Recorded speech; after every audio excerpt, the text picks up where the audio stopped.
أعوذ بالله من الشيطان الرجيم بسم الله الرحمن الرحيم.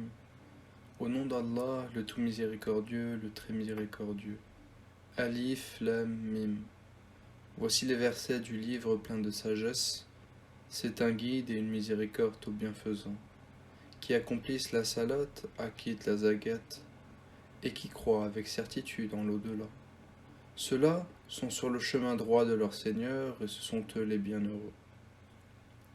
Et parmi les hommes, il en est quelques-uns qui, dénués de science, achètent de plaisants discours pour égarer hors du chemin d'Allah et pour le prendre en raillerie. Ceux-là subiront un châtiment avilissant.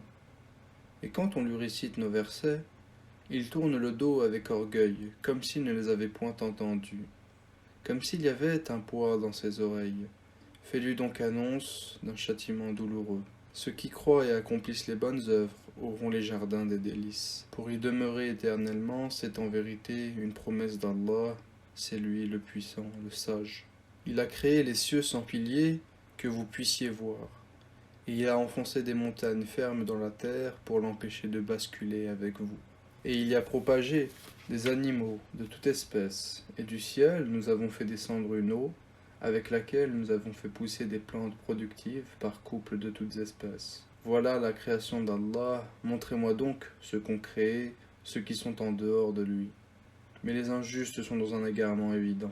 Nous avons effectivement donné à Luqman la sagesse.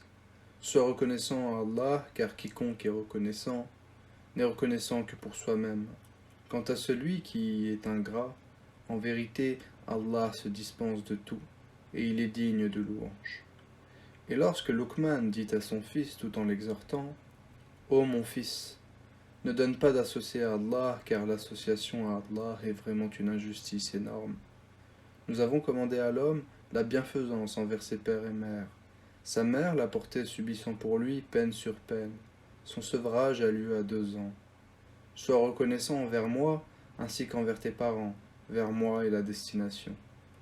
Et si tous deux te forcent à m'associer ce dont tu n'as aucune connaissance, alors ne leur obéis pas, mais reste avec eux ici-bas de façon convenable, et suis le sentier de celui qui se tourne vers moi ensuite est votre retour, et alors je vous informerai de ce que vous faisiez. Ô mon enfant, fût-ce le point d'un grain de moutarde au fond d'un rocher, ou dans les cieux ou dans la terre, Allah le fera venir. Allah est infiniment doux et parfaitement connaisseur. Ô mon enfant, accomplis la salate, commande le convenable, interdis le blâmable et endure ce qui t'arrive avec patience. Telle est la résolution à prendre dans toute entreprise. Et ne détourne pas ton visage des hommes et ne foule pas la terre avec arrogance, car Allah n'aime pas les présomptueux pleins de glorioles. Sois modeste dans ta démarche et baisse ta voix, car la plus détestée des voix, c'est bien la voix des ânes. Ne voyez-vous pas qu'Allah vous a assujetti ce qui est dans les cieux et sur la terre, et il vous a comblé de ses bienfaits apparents et cachés.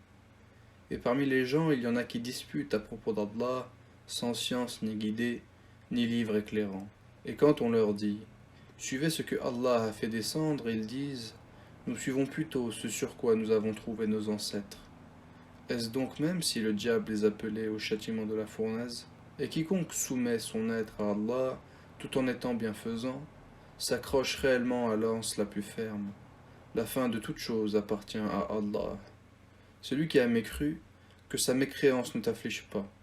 Vers nous sera leur retour et nous les informerons de ce qu'ils faisaient. Allah connaît bien le contenu des poitrines. Nous leur donnons de la jouissance pour peu de temps. Ensuite, nous les forcerons vers un dur châtiment. Si tu leur demandes « Qui a créé les cieux et la terre ?» Ils te diront « Certes Allah ». Dis « Louange à Allah », mais la plupart d'entre eux ne savent pas. À Allah appartient tout ce qui est dans les cieux et en terre. Allah est celui qui suffit à lui-même, il est le digne de louange. Quand bien même tous les arbres de la terre se changeraient en calame, plume pour écrire, quand bien même l'océan serait un océan d'encre, où conflueraient 7 autres océans, les paroles d'Allah ne s'épuiseraient pas, car Allah est puissant et sage. Votre création et votre résurrection à tous sont aussi faciles à Allah que s'il s'agissait d'une seule âme. Certes, Allah est audient et clairvoyant. N'as-tu pas vu qu'Allah fait pénétrer la nuit dans le jour, et qu'il fait pénétrer le jour dans la nuit, et qu'il a assujetti le soleil et la lune chacun poursuivant sa course jusqu'à un terme fixé, et Allah est parfaitement connaisseur de ce que vous faites.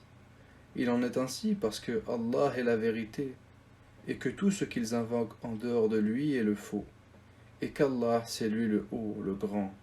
N'as-tu pas vu que c'est par la grâce d'Allah que les vaisseaux voguent dans la mer, afin qu'il vous fasse voir de ses merveilles? Il y en a en cela des preuves pour tout homme patient et reconnaissant. Quand une vague les recouvre comme des ombres, ils invoquent Allah, vouant leur culte exclusivement à lui. Et lorsqu'il les sauve en les ramenant vers la terre ferme, certains d'entre eux deviennent réticents. Mais seul le grand traître et le grand ingrat renient nos signes. Ô hommes, craignez votre Seigneur et redoutez un jour où le père ne répondra en quoi que ce soit pour son enfant, ni l'enfant pour son père. La promesse d'Allah est vérité, que la vie présente ne vous trompe donc pas, et que le trompeur, Shaitan, ne vous induise pas en erreur sur Allah. La connaissance de l'heure est auprès d'Allah, et c'est lui qui fait tomber la pluie salvatrice, et il sait ce qu'il y a dans les matrices. Et personne ne sait ce qu'il acquérera demain, et personne ne sait dans quelle terre il mourra. Certes, Allah est omniscient et parfaitement connaisseur.